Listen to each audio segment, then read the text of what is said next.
नमस्कार, स्वागत है आपका द फोर्थ स्टेट यूट्यूब मंच पर। मेरा नाम है रविंद्र सिंह शोरान और हमारे साथ जुड़ चुके हैं देश के जाने-माने किशोर तिवारी साहब, किसान नेता हैं और शिवसेना उद्धव ठाकरे के प्रख्यात प्रवक्ता भी हैं। अपनी बातों की वजह से, अपने बयानों की वजह से हमेशा सुर्खियों में रहते हैं और हमेशा सुर्खियों में रहने की वजह से आज फिर हमारे साथ जुड़े हैं। सर, बहुत-बहुत स्वागत है किशोर भाई आपका। बोलिए ना, बोलिए। दादा, आपने एक इतनी बड़ी बात बोल दी है। आप बोल रहे हैं कि ये गुजरात लॉबी है, ये नितिन गडकरी को गिराना चाहती है, इसलिए इथेनॉल वाला पूरा ये कहा कंट्रोवर्सी क्रिएट की है। नहीं, इथेनॉल का डिसीजन बहुत पहले ले लिया गया। परसेंटेज जो था पहले 5%, 10%, 15%, अब जाके वो 20% दिया है। लेकिन नितिन गडकरी पेट्रोलियम मिनिस्टर है नहीं, हाँ, एनवायरमेंट मिनिस्टर नहीं है, हैवी इंडस्ट्री मिनिस्टर नहीं है। हाँ, वो बेचारे अपने सड़क बना रहे हैं। हाँ, उसमें भी उनको पिछले 19 से 24 तक बहुत तकलीफ हुई। हाँ, 24 के बाद तो अभी वो हाशिए पे है। लेकिन अचानक अचानक ऐसा होता है कि शुगर फैक्ट्री सबसे ज्यादा पश्चिम महाराष्ट्र में है, उत्तर प्रदेश में है, गंगा के किनारे है, जो पानी चाहिए उसको, और जहां पानी है वहां है। कर्नाटक में भी बहुत आ गए और प्राइवेट प्लेयर बहुत आ गए। तो अभी शुगर फैक्ट्री का बाय प्रोडक्ट ही शुगर हो गया है। आप समझ रहे हैं ना? कोई शुगर फैक्ट्री शुगर बनाने के लिए नहीं चलाती, वो चलाती है मोलासेस बनाने को, जिससे इथेनॉल बनता है। वो मोलासेस से शराब बनाती है। तो बेसिकली ये इथेनॉल और शराब बनाने वाली फैक्ट्रियां है, जिसे शुगर फैक्ट्री कहा जाता है, क्योंकि किसान को जोड़ के उनको सब्सिडीज वगैरह, कर्जा माफी वगैरह मिलते रहती है। तो ये बहुत बड़ी बात है। तो नितिन गडकरी यह एक विदर्भ प्रांत से आते हैं जहां पानी नहीं गिरता और किसान आत्मघात कर रहे हैं, और पूरे भारत के 2% कपास लगाया जाता है। 2%। 2%। और कपास कपास की खेती होती है, सोयाबीन की और धान की खेती होती है। लेकिन नितिन गडकरी एग्रीकल्चर के वेस्ट से एनर्जी बनाने के बारे में अपनी एक फिलॉसफी लेके पिछले 40 साल से काम कर रहे हैं। और बायोफ्यूल पे वो बहुत दिनों से बात कर रहे हैं। बाद में क्या हुआ, 2012 के अंदर, दिसंबर 2012 के अंदर एक साजिश रची गई। क्योंकि जब तक बीजेपी ने अपनी कॉन्स्टिट्यूशन चेंज करके एक आदमी को दूसरी बार बनाने का मानस तय कर लिया था, और नितिन गडकरी अध्यक्ष बनने वाले थे। अध्यक्ष बनने के बाद जिसके नेतृत्व में चुनाव लड़ा जाता वो ही संसदीय दल का नेता बनता। तो नितिन गडकरी से मेरी बात भी हुई, तो नितिन गडकरी ने मुझे कहा था कि यार, मुझे एक चांस मिल रहा है प्राइम मिनिस्टर बनने का, तो तुम है ना, ये जो खरी खरी सुनाना है वो बंद करो और मेरे साथ काम करो। तो मैंने बोला, यार, तुम मेरे साथ जेल में रहे थे इमरजेंसी के अंदर, और मैं तुमको छात्र जीवन से जानता हूँ। तुम बड़ी बड़ी बातें करते हो, लेकिन तुम सार्वजनिक जीवन में करप्शन नहीं करते, ये अच्छी बात है। तो मैंने बोला, चलो तुम्हारे लिए मैं आता हूँ। मैंने उनके लिए काम करना चालू किया। लेकिन 13 में ऐसा हुआ कि 12 के एंड में, यानी दिसंबर को, 17 दिसंबर से 12 दिसंबर के बीच में अरविंद केजरीवाल ने पहली प्रेस ले ली कि ये बहुत करप्ट आदमी है, इसने किसानों का पानी चुरा लिया है, ऐसा वैसा। बाद में उसने माफी भी मांग ली थी, एकदम साष्टांग दंडवत करके, हाँ, सुप्रीम कोर्ट में। तो ऐसा चलता है। लेकिन ये साजिश किसने की थी? क्योंकि जब मैं नितिन गडकरी को मिला नहीं था, तो मैंने पूर्ति साकर कारखाने के शेयर होल्डर की लिस्ट निकाली थी। लेकिन मैंने बोला, ये लिस्ट कौन कौन यूज करेगा करके, मैंने है ना उस पे मेरे निशान लगा दिए थे, जेरोक्स कॉपी बनने के पहले। उस पे मैंने जो निशान लगाए थे, तो वही लिस्ट मैंने देखा, वही लिस्ट दिग्विजय सिंह यूज कर रहे थे, वही लिस्ट अरविंद केजरीवाल के पहुंची, वही लिस्ट जावड़ेकर के पास देखी, वही लिस्ट किरीट सोमैया के पास पहुंची। तो बाद में मुझे, जब बहुत ही नितिन गडकरी ने विरोधी पक्ष में रहते हुए, अपोजिशन का लीडर रहते हुए, अपनी करप्शन किया, ऐसा झूठा बोला गया, और उस पे इनकम टैक्स की एक फर्जी रेट भी डालकर उसकी भी खबर चलाई गई। तो इससे क्या हुआ कि मैंने देखा कि इसके पीछे कौन है।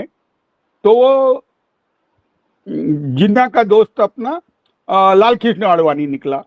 लाल कृष्ण आडवाणी को साथ दे रहे थे अरुण जेटली, सुषमा स्वराज, मनोहर पर्रिकर और राम जेठमलानी ने इनिशिएटिव कराया था कि मोदी को लाओ, और एक लेटर ही लिख दिया था उस जमाने। ये सब लोगों ने मोदी को फेवर किया था। फिर मोदी को मनोहर पर्रिकर के मुंह से निकाल दिया गया कि इसको कैंपेन मैनेजर करो। बाद में मोदी ने पूरा हथिया लिया अपने पास, और सेकंड टर्म राजनाथ सिंह को दी गई, और नितिन गडकरी के बाद राजनाथ सिंह। और राजनाथ सिंह ये पुराना पलटू है। उसको अमित शाह ने बोला कि पार्टी तुमने खाना, देश हम खाएंगे। अच्छा। लेकिन जैसे ये गुजराती भाई चुन के आए तो पार्टी भी इन्होंने कब्जे में कर ली।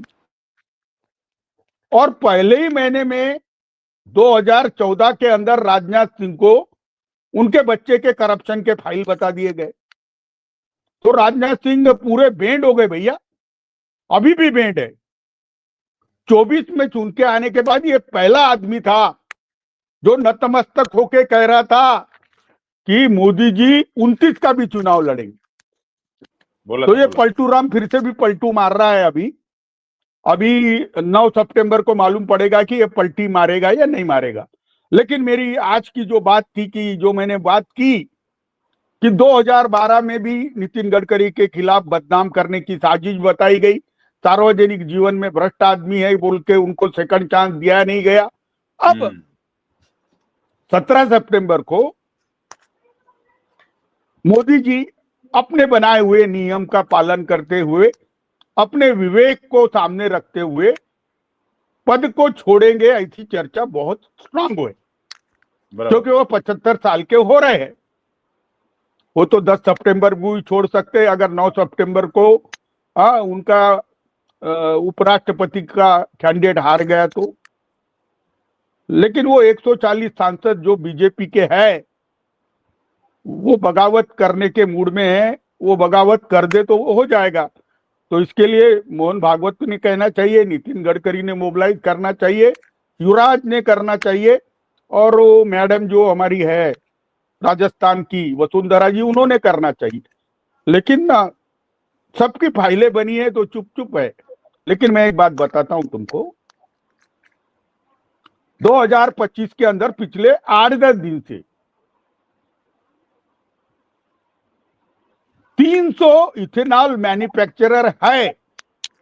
इसमें से 240 शुगर फैक्ट्रीज है जो चुनाई ने, लेकिन 60 तो पेपर पे है, जिसमें अश्विनी वैष्णव वगैरह सब लोग शामिल है। और 98% पेट्रोलियम कंपनीज इथेनॉल उनसे लेती है। अच्छा। और 2% का बेचते हैं हमारे नितिन गडकरी के बच्चे। लेकिन उनके बच्चे स्वतंत्र है, वो धंधा करते, राजनीति में है भी नहीं, और उन्होंने राजनीति में बच्चों को लाया ही नहीं। लेकिन जब मैंने देखा कि उनके बच्चों को बदनाम किया जा रहा है, अरे वो परिवहन मंत्री इथेनॉल का उन्होंने प्रमोशन किया बोलते, अरे दुनिया में बायोगैस चल रहा है।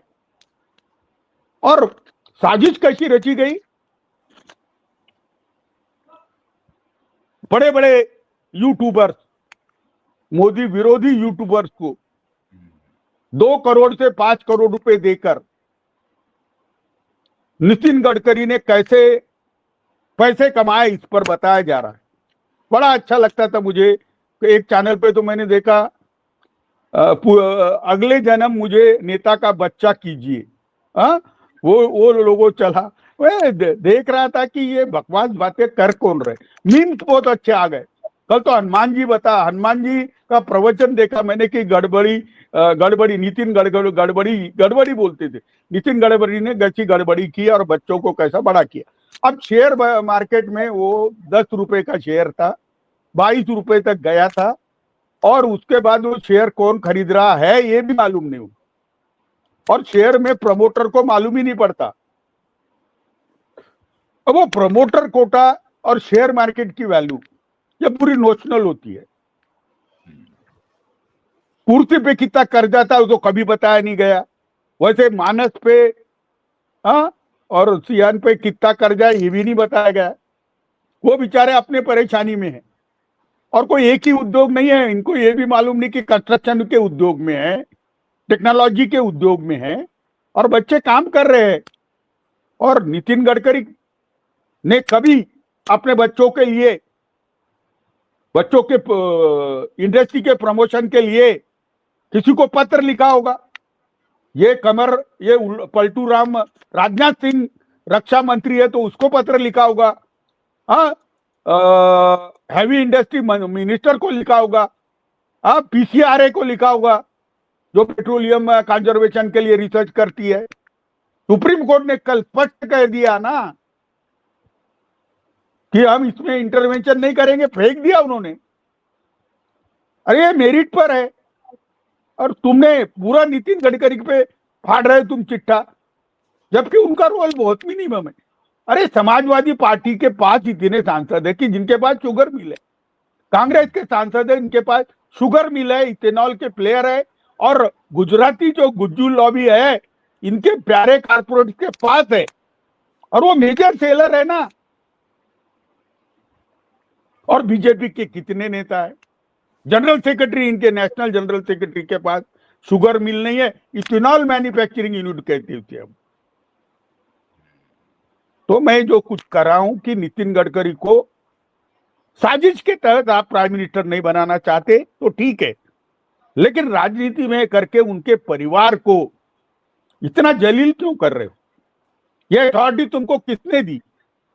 और मैंने जो भी अभी देखा कहीं पे भी ना सारंग गडकरी या निखिल गडकरी का कोई भी काउंटर बयान उन्होंने लिए ही नहीं। अरे आप बयान ही नहीं लोगे और एक तरफा चलाओगे और ब्रेकिंग न्यूज चलाओगे तो इतनी वफादारी भी ठीक नहीं। भाई पत्रकार बिकते हैं लेकिन अपना विवेक और ईमानदारी रख के बिकते हैं, ऐसा मैंने सुना था। मुझे तो समझ में नहीं आ रहा। हाँ चलो, नितिन गडकरी की तो व्यक्तिगत इच्छा नहीं है कि कोई सार्वजनिक पद चाहिए, उसका कंट्रीब्यूशन है। मैंने 1974 से देखा उसे, कंट्रीब्यूशन है उसका। उसने बीजेपी के लिए जिंदगी दी। उसको मैंने मिडिल क्लास का आदमी बोल के देखा और आज भी वो मिडिल क्लास तरीका ही रहता। और वो आदमी उद्योगी था, उद्योग करने के मूड में था। उसने फैब्रिकेशन का यूनिट लगाया, उसने पीवीसी का यूनिट लगाया और पहले वो सहकार क्षेत्र से काम करने देखा, लेकिन सहकार क्षेत्र के अंदर बहुत गड़बड़ियां दिखने के बाद वो प्राइवेट सेक्टर में, पब्लिक सेक्टर में आके काम कर रहा है और प्रमोटर को पूछ ही नहीं रहे। जो प्रमोटर है मानस के,